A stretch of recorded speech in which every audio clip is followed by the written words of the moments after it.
Corbett tiger reserve की सीमा से अल्मोड़ा जिले के विकासखंड सल्ट झटगांव निवासी परिदेवी बीते 16 अप्रैल लकड़ी लेने गए चली गई, तब बाघ ने महिला को अपना शिकार बना लिया।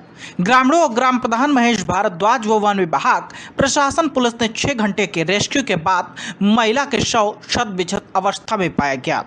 तब आनन फानन पर वन विभाग प्रशासन पुलिस क्षेत्र के जनप्रतिनिधि पहुंची, लेकिन वन विभाग के कालागढ़ टाइगर रिजर्व के डीएफओ प्रकाश चंद्र आर्य ने मृतक महिला परिदेवी के परिजनों को 4 लाख रुपए देने की घोषणा की, लेकिन ग्रामीणों का वन विभाग के प्रति आक्रोश थमने का नाम नहीं ले रहा है। भले कालागढ़ टाइगर रिजर्व के कर्मचारियों ने लोगों को जागरूक करने के लिए जगह जगह पंपलेट पोस्टर लगाकर मरचुला शंकरपुर बैरियर पर आने जाने वाहनों को रोककर जागरूक कर रहे हैं। वन विभाग का कहना है कि बाघ को पकड़ने के लिए घटना स्थल पर आधा किलोमीटर की दूरी में 10 ट्रैप कैमरे लगाए गए हैं। अल्मोड़ा से वीएन न्यूज के लिए गोविंद रावत की रिपोर्ट। ग्राम झड़गांव के इलाके में आतंक मचा है, तब से गांव के इलाके में और ग्रामवासियों में बहुत ही दहशत है, जिससे आम जीवन अस्त व्यस्त हो गया है और बच्चे स्कूल नहीं जा पा रहे हैं और गांव वाले अपने जानवरों के लिए चारा भी नहीं ला पा रहे हैं और बड़ा दूभर हो गया है घर से बाहर निकलना। हम लोग की यही मांग है कि बाघ को जल्दी से जल्दी पकड़ा जाए। आ रहे हैं स्कूल और स्कूल के बच्चे भी नहीं आ रहे हैं, ढंग से हमारी पढ़ाई भी नहीं हो पा रही और बाघ का बहुत डर है और हमारे वहाँ भी 24 घंटा वहाँ बाघ ही रहता है।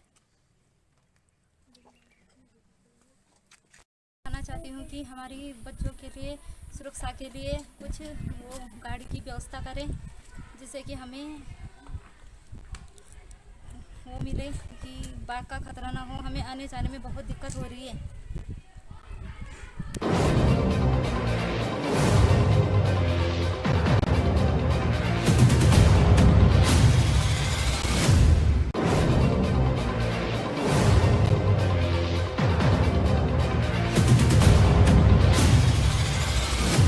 पिछले कई दिनों से हल्द्वानी और उसके आसपास के क्षेत्र में लगातार हो रही बिजली कटौती से जनजीवन अस्त व्यस्त है, तो वहीं लोग गर्मी से बेहाल हैं। बिजली कटौती के चलते कई क्षेत्रों में पेयजल संकट भी खड़ा हो गया है, लेकिन विभाग आगे से बिजली नहीं उपलब्ध होने का हवाला दे रहा है।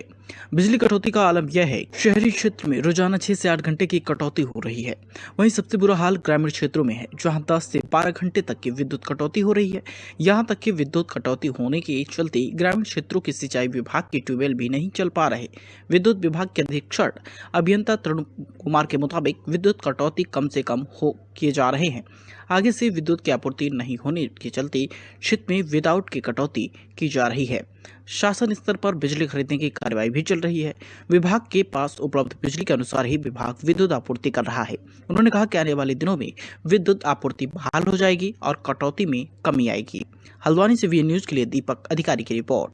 उत्तराखंड के साथ ही साथ लगभग पूरे प्रदेश के अंदर विद्युत की कमी बनी हुई है। इस संदर्भ में आज हमारे एमडी साहब ने कल एक प्रेस वार्ता में देहरादून में बताया है कि जो हमारी डिमांड और आपूर्ति के बीच का गैप है, उसको मीट आउट करने के लिए मार्केट से हर भरसक बिजली को क्रय करने के प्रयास किए जा रहे हैं, किंतु मार्केट में भी उतनी मात्रा में पावर अवेलेबल नहीं हो पा रही है। तो उसके लिए लेकिन हमारा टॉप मैनेजमेंट लगा हुआ है पूरे प्रयासों में। देश में कहीं से बिजली अगर प्राप्त होगी तो यथासंभव बिजली का पर्याप्त इंतजाम करके उपभोक्ताओं की विद्युत आपूर्ति को हम सुचारू बनाए रखने का पूरा प्रयास कर रहे हैं। और जहाँ तक बात है, अभी कुछ रोस्टिंग पिछले 1-2 दिनों में कम हुई है। कल बिल्कुल कोई रोस्टिंग नहीं थी टाउन एरियाज़ में और परसों भी बहुत कम थी। तो जैसे जैसे पावर का अरेंजमेंट होगा तो इस स्थिति में सुधार आने की संभावना। जनपद के अंतर्गत तो हमारे पास बेल पड़ाव में सोलर के प्लांट्स लगे हुए हैं, लेकिन सोलर प्लांट्स का जनरेशन इतना नहीं होता कि वो ग्रिड के जनरेशन को कंपनसेट कर सके। अल्प मात्रा में होता है, उससे बहुत ज़्यादा फर्क सिस्टम में एकदम नहीं पड़ता है, क्योंकि अभी इतनी ज़्यादा मात्रा में सोलर प्लांट नहीं लगे कि वो डिमांड को कैच कर सके, डिमांड को वो अपने मीट आउट कर सके। प्लांट आजकल बंद है। जब से यूक्रेन युद्ध वाला मैटर हुआ है तो ये जानकारी है कि वहाँ पर उनको गैस के रेट्स बहुत ज़्यादा हैं, तो उनकी वायबिलिटी नहीं आ रही।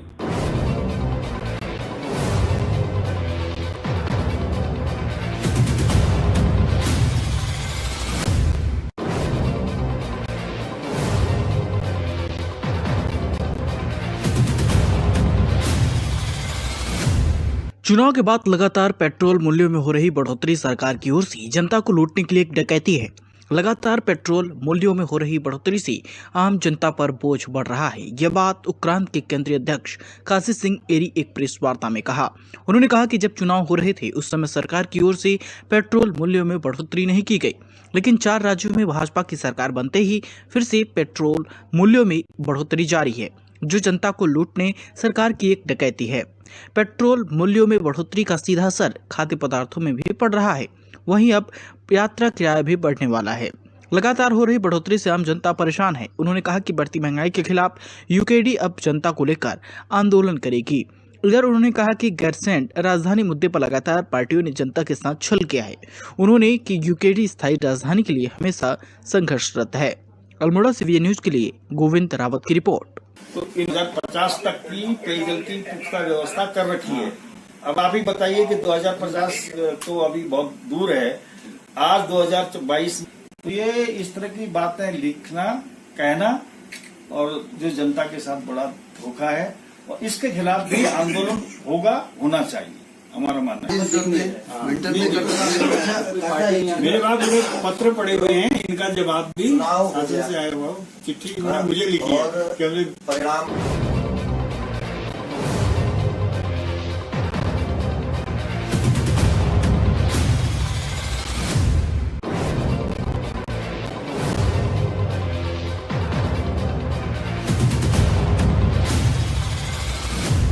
भयंकर गर्मी के मौसम में जहां फसल चारा पत्ते को सिंचाई के लिए पानी की अधिक जरूरत होती है, ऐसे में विकासखंड कोटाबाग के पूर्वी मुंसा बंगर और केसा बंगर के ग्रामीण परेशान हैं। इतना ही नहीं, पशुओं के लिए घरों में बने पानी के टैंक भी अब सूखने लगे हैं। कालाडूंगी विधानसभा के अंतर्गत विकासखंड कोटाबाग के पूर्वी मूसा बंगर और केसा बंगर के ग्रामीणों ने बैठक कर विभागीय व्यवस्था पर गहरा आक्रोश जताते हुए आंदोलन की चेतावनी दी है। ग्रामीणों का कहना है कि एक जमाने से जहां नलकूप खंड रामनगर डिवीजन द्वारा लगाए गए नलकूप 34 में से उन्हें सिंचाई के लिए पानी मिलता रहा है, मगर अब कुछ महीनों से यह कहकर पानी बंद कर दिया गया कि यह क्षेत्र उनकी व्यवस्था में नहीं आता। ऐसे दर्जनों ग्रामीण हैं जो पानी के लिए तरस रहे हैं। उनकी फसल चारा पत्ती सिंचाई के अभाव में सूखती जा रही है। विगत कई महीनों से परेशान ग्रामीणों ने बैठक कर आंदोलन की रणनीति तैयार की। कालाडूंगी से वीए न्यूज के लिए रजत पंत की रिपोर्ट। केसा बंगर वाले काश्तकार बेचारे वो पानी के लिए गाय बच्चों को, जानवरों को पानी पिलाने, उनकी टंकियां भी सूख गई हैं। विभाग के लोग क्या कहते हैं, विभाग के लोग आए हैं, उनको कह तो गए हैं कि ऑपरेटर से जो इन्होंने अपना वो रखा हुआ है हेल्पर, उसे कह तो गए हैं कि कल से सुबह से इनको पानी दो। अगर देते हैं ठीक है, नहीं देते हैं तो फिर उसके लिए और वो करेंगे, धरना प्रदर्शन ही होगा। और क्या कर सकते हैं, बाकी मारपीट सकते नहीं है किसी को। मैं मूसा बंगर का निवासी हूँ, देवकी नंदन नाम है मेरा। और पानी की समस्या हमारे यहाँ 3 पानी है, एक तो कैनाल का है, दूसरा ट्यूबवेल है, तीसरा लिफ्ट है। फसल फिर भी सूख रही है, इसमें फसल सूख रही है। पानी कमांड बाहर बता रहे हैं ना उसको। आदमी जो रखा है वो आधे फसल को झुलवा रहा, आधे फसल में से पानी वो करके कह दे रहा ये लिफ्ट की कमान है। कमान बता दे रहे, फसल सूख जा रही है।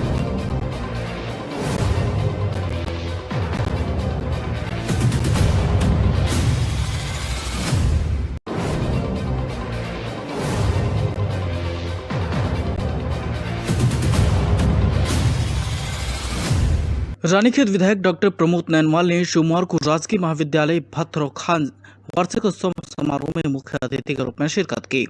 रानीखेत विधायक डॉक्टर प्रमोद नैनवाल ने दीप प्रज्वलित कर कार्यक्रम का शुभारंभ किया। महाविद्यालय की छात्राओं ने वंदना गीत प्रस्तुत किया। रानीखेत विधायक डॉक्टर प्रमोद नैनवाल ने राजकीय महाविद्यालय भत्रोखाजान वार्षिकोत्सव समारोह में प्रथम द्वितीय स्थान पाने वाले छात्राओं को पुरस्कार देकर सम्मानित किया। वहीं राजकीय महाविद्यालय भत्खरजान के भवन बीएससी कक्षा को इसी वर्ष चालू करने की घोषणा की। महाविद्यालय के सौंदर्यीकरण के लिए 2 लाख रुपए देने की भी घोषणा की। रानीखेत से वीए न्यूज के लिए गोविंद रावत की रिपोर्ट।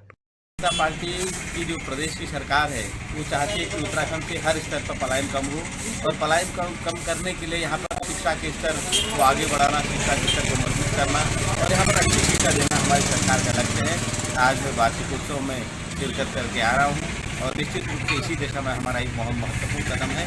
उत्तराखंड के गाँव-गाँव में अच्छी शिक्षा को पहुँचा करके भारतीय जनता पार्टी यहाँ के युवाओं को रोजगार की दिशा में जोड़ना चाहती है और यहाँ से पलायन को कम करना चाहती है।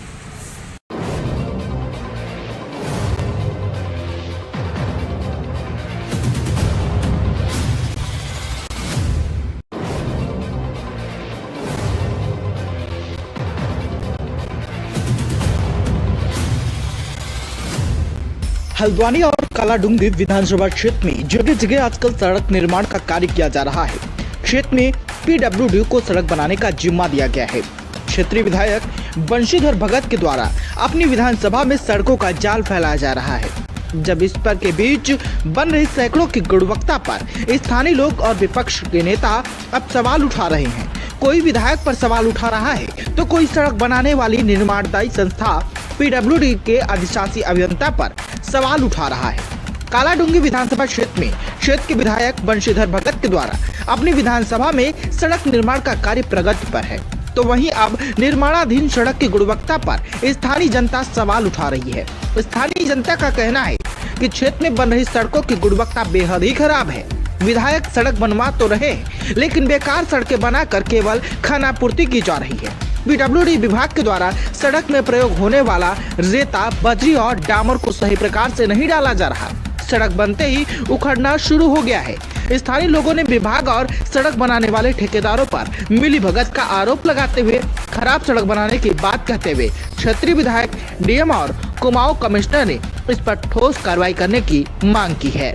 जो लोक निर्माण विभाग ये काम करा रहा है उसको यहाँ पर आके निरीक्षण करना चाहिए, उसके एक्शन को, उसके जेई को कि ठेकेदार कैसा काम कर रहा है। हम निवेदन करेंगे माननीय जिलाधिकारी महोदय से, कमिश्नर महोदय से, मुख्यमंत्री से कि जनता का टैक्स का पैसा पीडब्ल्यूडी और ठेकेदार द्वारा कैसे बहा जा रहा है और इसमें 1% भी सड़क में बिल्कुल गुणवत्ता नहीं है। यहाँ के क्षेत्र के जो हमारे परम आदरणीय विधायक जी हैं बंशीधर भगत जी, उनको इस संज्ञान मामले में लेनी चाहिए, उनको दौरा करना चाहिए कि कहते हैं पीडब्ल्यूडी द्वारा जो उनको टेंडर दिया गया है कि सड़कें कैसी बननी, किस ढंग से बननी, घटिया माल लगाया जा रहा है, घटिया मटेरियल लगाया जा रहा है। इसे पीडब्ल्यूडी विभाग के जो अधिकारी हैं, अफसर हैं, डीएम साहब को और कहते हैं कुमाऊं कमिश्नर हमारे दीपक रावत जी, उनके द्वारा उनको एक सर्वे करनी चाहिए, रिपोर्ट करनी चाहिए सड़क किस ढंग से बनी। अगर सड़क सही ढंग से बनी है, मास्टर ठीक ठाक बढ़िया, तब उसका कहता है उसका बिल पास करा जाए। अगर सड़क सही ढंग से नहीं बनी उसका बिल पास नहीं करे। वहीं इस पूरे मामले में उत्तराखंड के नेता प्रतिपक्ष यशपाल आर्य ने भी सरकार और पीडब्ल्यूडी विभाग की कार्यप्रणाली पर अपनी कड़ी नाराजगी व्यक्त की।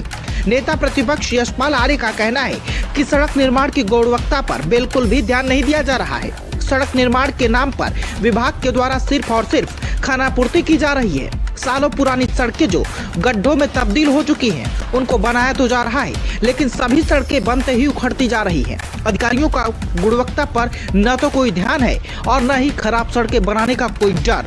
नेता प्रतिपक्ष का कहना है कि इस मुद्दे पर कांग्रेस चुप नहीं बैठेगी और इस मुद्दे को लेकर आने वाले विधानसभा सत्र में पुरजोर तरीके से उठाने का कार्य भी करेगी। चाहे लोक निर्माण विभाग हो, चाहे अन्य विभाग हो, चाहे आरडब्ल्यूडी हो, जो कार्यदायी संस्थाएं हैं उन्होंने गुणवत्ता को ताक पर रख दिया है,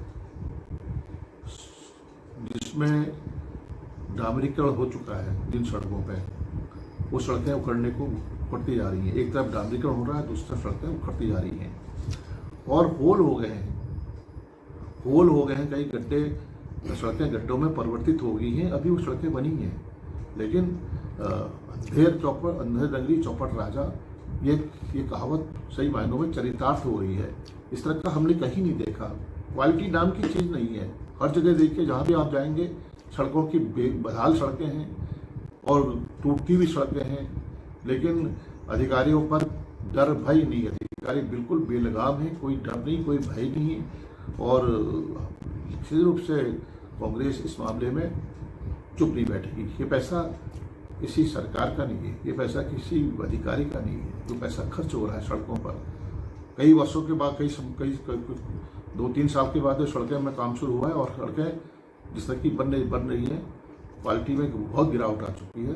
तो डर भय नहीं है, तो हम निश्चित रूप से कांग्रेस चुप नहीं बैठेगी। वहीं क्षेत्र में बन रही बेकार गुणवत्ता की सड़कों पर लगातार लग रहे आरोपों के बारे में पीडब्ल्यूडी के अधिशासी अभियंता अशोक कुमार ने पीडब्ल्यूडी के द्वारा बनाई जा रही सड़कों के सभी मानकों को बताते हुए सड़क निर्माण की गुणवत्ता का पूरा ध्यान रखने की जाने की बात कही। तो वहीं खराब सड़कों को शिकायत मिलने पर जांच करने की बात कही। पर इन सब के बीच जहां हाल ही में बनी सड़कों पर गुणवत्ता पर सवाल उठ रहे हैं, उन जगहों पर न तो अधिशासी अभियंता साहब अभी तक गए और न ही कोई जांच के आदेश दिए गए, जिस सड़क निर्माणदायी संस्था पीडब्ल्यूडी पर लगातार सवाल खड़े हो रहे हैं। देखिए, मानक अगर नवनिर्माण की बात करते हैं तो नवनिर्माण में इन जनरल यहाँ पर हम 3 लेयर G1, G2, G3 जिसे कहते हैं उसको बिछाने के उपरांत हम 20 mm PC और सील कोट का कार्य करते हैं। अगर हम पुनर्निर्माण की बात करते हैं, जिन रोडों की हालत थोड़ी सी खराब है और उनका टॉप सरफेस खराब है या क्रस्ट प्रॉपर नहीं है, तो उसमें G1 से भी काम, G2 से भी काम चल सकता है और G3 से भी, जैसी स्थिति होती है डिज़ाइन करते हुए उस कोट का पत्थर बिछाते हैं और उसके बाद PC 20 mm PC और सील कोट का काम होता है। और कुछ सड़कें ऐसी होती हैं जिनकी सिर्फ सरफेस खराब हो रही होती है, तो उस सरफेस में प्राइम कोट मतलब टैग कोट करते हुए सिर्फ PC से सरफेस रिन्यूअल का काम करते हैं, जो कि 20 mm PC होती है और सील कोट से होता है। इसके अलावा अगर कोई गुणवत्ता की बात जहाँ तक है, अगर इस गुणवत्ता में कहीं पर भी कोई प्रश्न चिन्ह है तो उस पर जांच का विषय है, उसको जांच कराना चाहिए। और अगर ऐसा देखने में आएगा, नीलांचल कॉलोनी की बात आपने संज्ञान में लाई है, इसको मैं स्वयं उपस्थित होकर के उसको देखूंगा।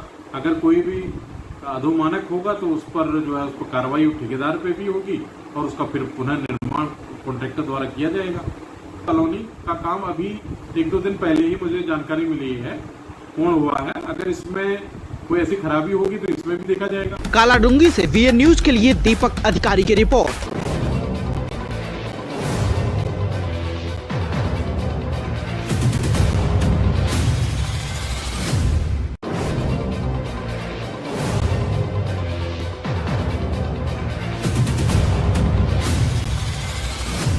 उत्तराखंड की खूबसूरती जहां देश विदेश के पर्यटकों को अपनी ओर आकर्षित करती है, तो वहीं देहरादून के डोईवाला स्थित लच्छीवाला पर्यटक स्थल भी सैलानियों के आने से गुलजार हो चुका है, क्योंकि कोविड-19 की वजह से पिछले 2 सालों से यहां पर्यटक स्थल पूरी तरह बंद रहा, जिसको लेकर स्थानीय व्यापारी भी मायूस दिखे। लेकिन एक बार फिर पर्यटकों की भीड़ ने साबित कर दिया कि उत्तराखंड के साथ साथ लच्छीवाला नेचर पार्क की खूबसूरती स्विट्जरलैंड से कम नहीं है।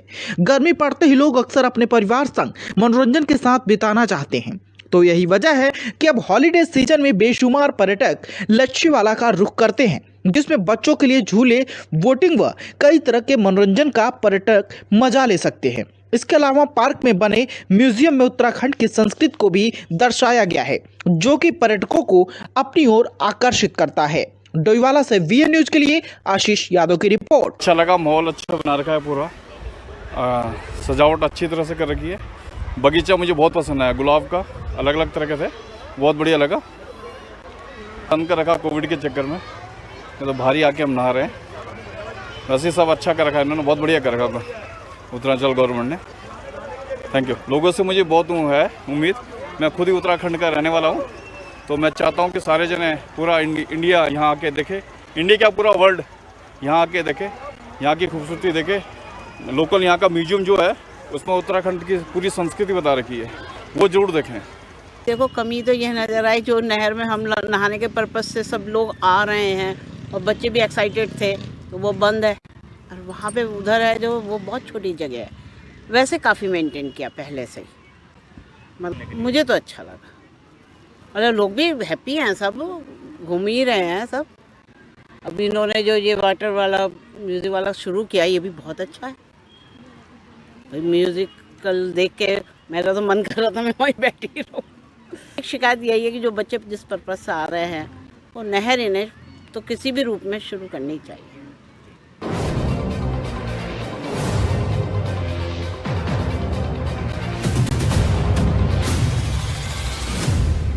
ताज़ा खबरों से कीजिए दिन की शुरुआत। सूरज की पहली किरण के साथ जानिए देश और दुनिया का हाल। क्या कुछ रहा कल खास और क्या होगा आज, दिन की प्रमुख खबरों को आप तक पहुंचाएगा शुभ प्रभात। तूफानों का हो सामना या खराब हो हालात, 365 दिन 24 घंटे हर पल हर वक्त करने आपको खबरों से रूबरू हम हैं यहाँ।